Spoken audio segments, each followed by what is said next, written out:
నమస్తే, నా పేరు బాలకృష్ణ. క్యూటీవీ న్యూస్ కి స్వాగతం. ఈ రోజు వార్తల్లోని ముఖ్యాంశాలు.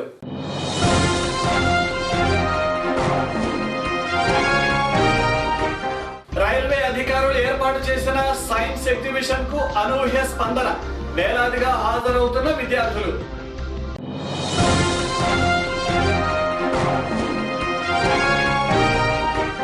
పరిసరాలను పరిశుభ్రంగా ఉంచుదాం, స్వచ్ఛ భారత్ను నిర్మిద్దాం. స్వచ్ఛ భారత్ కార్యక్రమంలో బీజేపీ నాయకులు.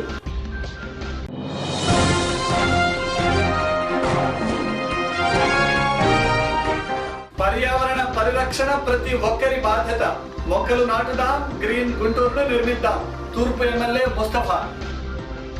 రైల్వే స్టేషన్ లో జీవ వైవిధ్యంపై ఏర్పాటు చేసిన సైన్స్ ఎగ్జిబిషన్ కు అనూహ్య స్పందన లభిస్తున్నది. వేల సంఖ్యలో విద్యార్థులు ఈ ఎగ్జిబిషన్ తిలకించడానికి బారులు తీరుతున్నారు. నగరంలోని విద్యార్థులే కాకుండా చుట్టుపక్కల గ్రామాల నుండి కూడా విద్యార్థులు హాజరవడంతో స్టేషన్ ప్రాంగణం అంతా సందడిగా కనిపిస్తున్నది. ఈ ప్రదర్శన రేపటితో ముగియనున్నదని, విద్యార్థులందరూ ఈ అవకాశాన్ని వినియోగించుకోవాలని రైల్వే అధికారులు కోరుతున్నారు.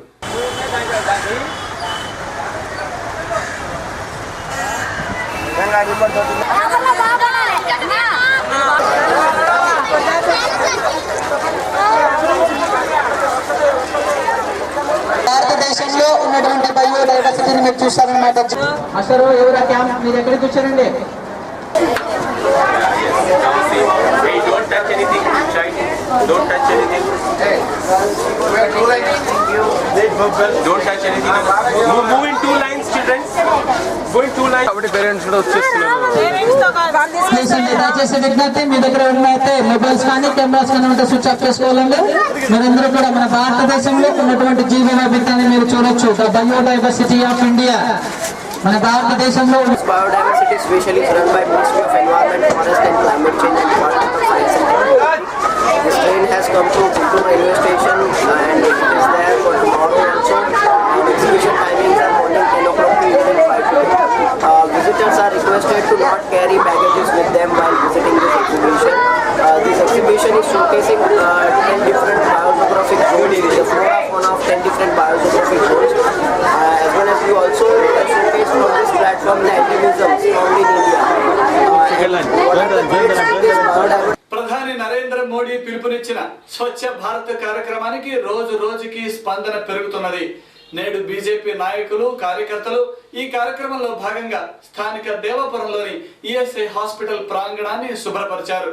ప్రతి ఒక్కరూ పరిసరాలను శుభ్రంగా ఉంచుకొని తద్వారా ఆరోగ్యవంతమైన దేశాన్ని నిర్మించడానికి తమ వంతు సహాయ సహకారాలు అందించాలని బీజేపీ నాయకులు కోరారు.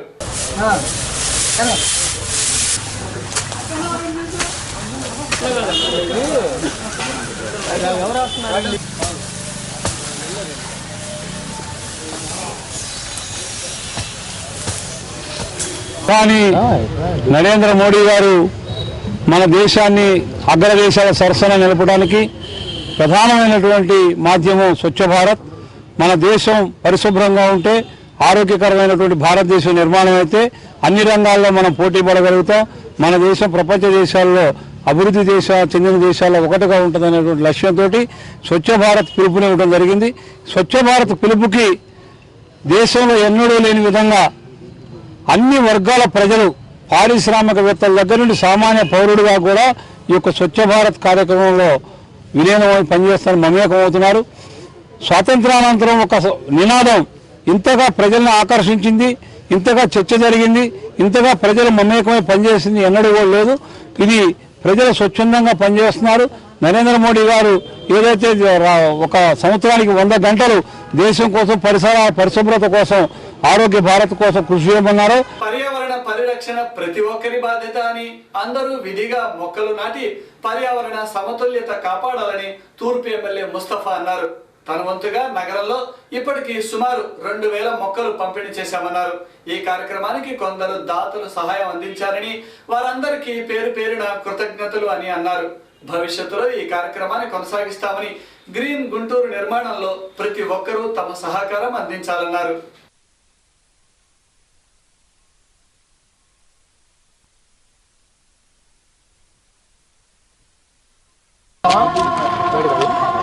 ಎಲ್ಲರೂ ಮುಸ್ಕೊತಾವ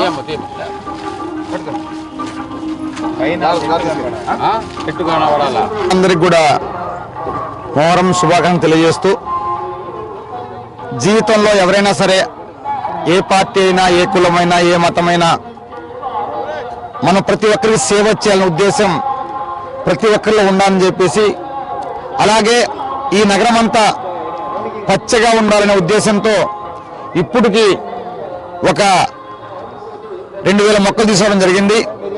మరి ఈ మొక్కల్లో కొంతమంది దాతలు కూడా ఉన్నారు. దాతలంటే ఐటీఐ సంబంధించిన వాళ్ళు ఒక 200 మొక్కలు వాళ్ళు స్పాన్సర్ చేయబడి జరిగింది. అలాగే నా సొంత డబ్బులతో కొంత ఖర్చు పెట్టుకుంటున్నా. అలాగే ఇంకొంతమంది దగ్గర ఆయన దాతల దగ్గర డబ్బులు తీసుకొని ఈ గుంటూరు నగరం అంతా పచ్చగా ఉన్న ఉద్దేశంతో మరి ఐటీఐ సంబంధించి, ఇండియన్ టొబాకో అసోసియేషన్ సంబంధించి వాళ్ళ దగ్గర నుంచి కొన్ని మరి గ్రిల్స్ కూడా వాళ్ళ దగ్గర తీసుకోవడం జరిగింది. మరి అలాగే ఇంకొద్ది హాస్పిటల్ వాళ్ళ దగ్గర కానివ్వండి, ఇంకా పెద్ద పెద్ద వ్యాపార దగ్గర కానివ్వండి, కొద్దిగా వాళ్ళ స్పాన్సర్ తీసుకొని ఈ నగరం అంతా కనీసం ఒక 10,000 మొక్కలు నాటాలనే ఉద్దేశంతో ఉన్నాను. కొన్ని నాటడం జరిగింది. అలాగే కొన్ని మల్లెపూల చెక్కులు, తర్వాత కొన్ని జామ చెట్లు, మరి అలాగే కొన్ని మన అంటే ప్రజలకు ఏం ఉపయోగపడతాయో అలాంటి మొక్కలు నాటాలని చెప్పేసి నా ఉద్దేశం. అందుకనే ఈ నగరం అంతా కూడా కొన్ని వేలతో చెట్లతో నాటి ఈ నగరం అంతా పచ్చగా ఉండాలనే ఉద్దేశంతో మరి ఇలాంటి పని ప్రారంభించడం జరిగింది. మరి దానికి సంబంధించి కొంతమంది దాతలు ముందుకు రావాలని చెప్పేసి అందరినీ కోరుకుంటూ ఈ నగరం అంతా పరిశుభ్రంగా ఉంచాలని చెప్పేసి ప్రతి ఒక్కరికి కోరుకుంటున్నా. అలాగే ప్రతి షాపు ముందు కూడా మీరు పరిశుభ్రంగా ఉంచాలని చెప్పేసి కోరుతున్నా.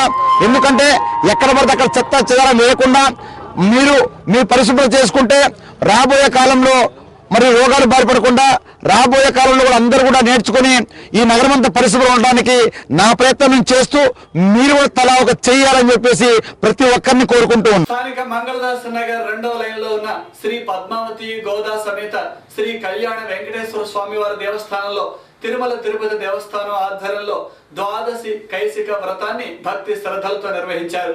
దీనిలో భాగంగా నగర సంకీర్తన, ఆరాధన, అగ్ని ప్రతిష్టాపన, అష్టోత్తర శతనామ పూజ నిర్వహించారు.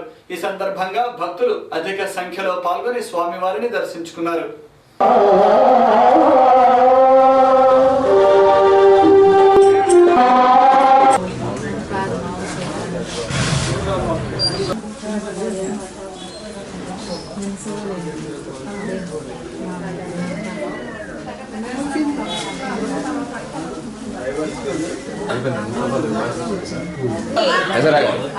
రెండు మార్లు దేవాలయాన్ని చేస్తూ ఉన్నాం, అభివృద్ధి చేస్తున్నాం అని చెప్పాను.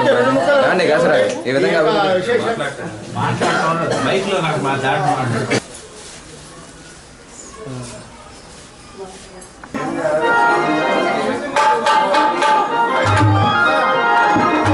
సమం స్థానం బ్రహ్మాండే నాస్తి కించన వెంకటేశ సమో దేవో న భూతో న భవిష్యతి. శ్రీ మహావిష్ణు అవతారంలో ముఖ్యమైన అవతారం వరాహావతారం. వరాహావతార కాలంలో స్వామివారు భూమిని సముద్రం నుంచి ఉద్ధరించినప్పుడు భూదేవి అమ్మవారు నవ్వింది. స్వామివారు నవ్వాడు. నవ్వితే అమ్మవారు అన్నది, స్వామి నా యొక్క కౌగిలి ఆనందం, నీకు ఆనందం కలిగి నవ్వావా, సంతోషించావా అని అడుగుతుంది.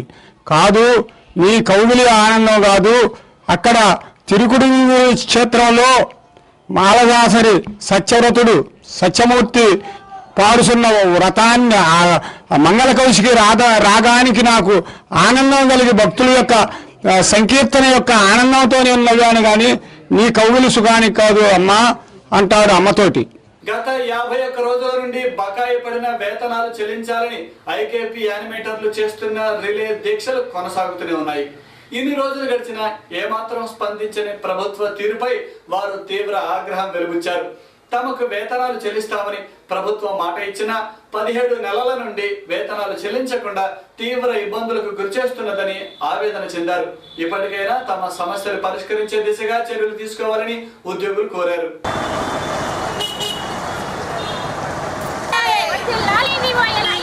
వర్ధిల్లాలి సమ్మెలోకి వచ్చాము. సమ్మెలోకి వచ్చిన దగ్గర నుండి మరి మీరు ఎందుకు సమ్మె చేస్తున్నారు, మీ బకాయిలు ఆగిపోయిన 15 నెలల బకాయి వేతనాలు మేము చెల్లిస్తామని కానీ, లేకపోతే ఎందుకు సమ్మె చేస్తున్నారని కానీ ఏ అధికారి కానీ మా పై ఆఫీసర్లు కానీ ఎవరిని మమ్మల్ని అడగలేదు. అయితే మేము మా ఆర్థిక ఇబ్బందుల కోసం మేము ఎంత కష్టపడుతున్నామో ఆమ్ ఆద్మీలు కానీ, అభయహస్తం కానీ, మరి ఇన్సూరెన్సులు, మళ్ళీ స్కాలర్షిప్లు, ఈ విధమైనటువంటి విలేజ్లో జరిగేటటువంటి సేవలు, అనేక సేవలు మేము అందిస్తూ ఉన్నాము గవర్నమెంట్కి. అయితే గవర్నమెంట్ మా కష్టాన్ని గుర్తించి మాకు 2013 మే నెలలో మీకు 3500 జీతంగా ఇస్తామమ్మా అని చెప్పారు. 2000 ఏమో గవర్నమెంట్ నుండి, 1500 వివో నుండి గ్రామ సంఘం నుండి ఇస్తామని చెప్పారు. అయితే చెప్పింది ఇప్పటి వరకు 17 నెలలు అవుతుంది. ఇంతవరకు ₹1 కూడా మాకు బకాయి వేతనాలు ఇవ్వటం కానీ, మమ్మల్ని ఒక ఉద్యోగులుగా కానీ, కష్టపడే వాళ్ళగా కానీ గుర్తించడం లేదు. అయితే మేము 50 రోజుల నుంచి ఇప్పటికి 51 రోజుల నుండి మేము సమ్మెలో ఉన్నాము. సమ్మెలో ఉండి నిన్న నక్కా ఆనందబాబు గారిని కలవటం జరిగింది. ఆయన గారు మా సమస్యలు విని, అమ్మ మీకు మేము తప్పకుండా సీఎం గారి దృష్టికి తీసుకెళ్తాము. జిఆర్కే స్పోర్ట్స్ ఫౌండేషన్ ఆధ్వర్యంలో 5వ జిల్లా స్థాయి English medium schools sports meet ను ఘనంగా ప్రారంభించారు. ఈ కార్యక్రమానికి ముఖ్య అతిథులుగా ఎమ్మెల్సీ లక్ష్మణరావు, జిఎంసి కమిషనర్ నాగవేణులు హాజరయ్యారు. విద్యార్థులకు athletics, kho kho, skating, volleyball, kabaddi, chess, swimming తదితర అంశాలలో పోటీలు నిర్వహిస్తున్నట్లుగా నిర్వాహకులు తెలిపారు.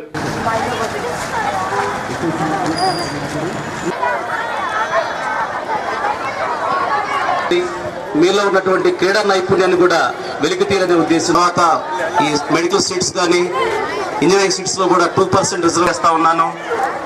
ముఖ్యంగా క్రీడల వల్ల 10 సంవత్సరాలు దాటిన వెంటనే బీపీ, షుగర్లు ఇలా వచ్చి వారాకారులుగా మీరు ఎదగాలని చెప్పేసి కోరుకుంటూ నాకు ఈ అవకాశం కలుగజేసిన ప్రతి మాటని మీ గురువుని గౌరవించి పాటించినట్లయితే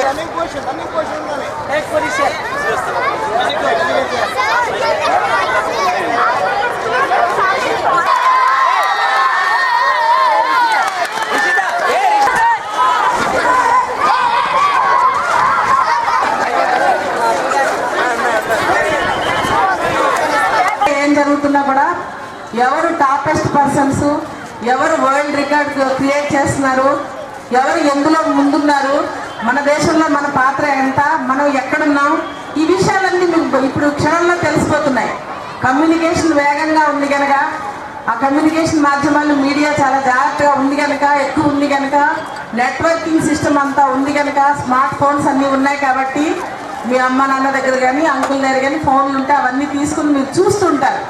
చూస్తారా చూడరా? చూస్తారు. టీవీలు చూస్తారా చూడరా? చూస్తారు. న్యూస్ పేపర్లు చదువుతున్నారా ఎప్పుడైనా? చదవండి. ఇట్లాంటి వాటి వల్ల మీకు ఏమవుతుందంటే కమ్యూనికేషన్ చాలా బాగా వేగంగా మీకు తెలుస్తుంది. అటువంటిప్పుడు ఈ ప్రపంచంలో మన స్థాయి ఏమిటి, మనం ఎదగాలనుకుంటే ఏం చేస్తే ఎదుగుతాం అనే విషయాల్లో మీ టీచర్లు చెప్తారు, మీ అమ్మ నాన్నలు చెప్తారు. అలాగే ఇలాంటి మీటింగ్స్కి వచ్చినప్పుడు మాట్లాడిన వాళ్ళ వల్ల కూడా మీకు కొన్ని QTV న్యూస్లో ఇప్పటిక విరామం.